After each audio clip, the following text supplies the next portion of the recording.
Yeah, so he will have his MRI later tonight.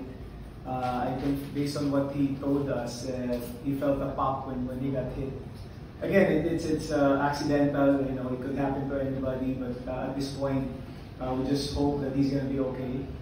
Hope that the results were turned out positive for us. So that's just the situation with Mason right now.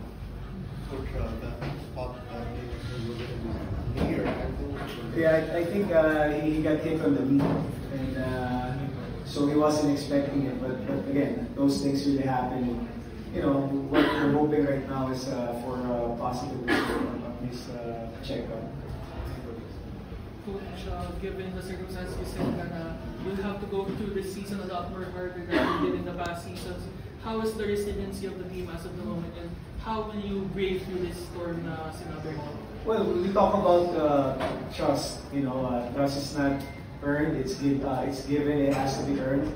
We were talking about it earlier that it's the everyday struggles that we have to go through, and that's just the situation now with the team. Yes, we're gonna be down, but again, with so many games to play, you could never cut us out of this scenario.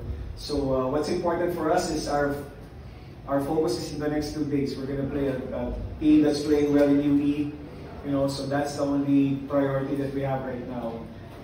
As much as we wanna cry in losing against NU, there's nothing that's gonna change the outcome of the game. But we just have to persevere. We have to be resilient, and we have to go back to what worked and what didn't work for us. So that's just a priority for us in the next 48 hours.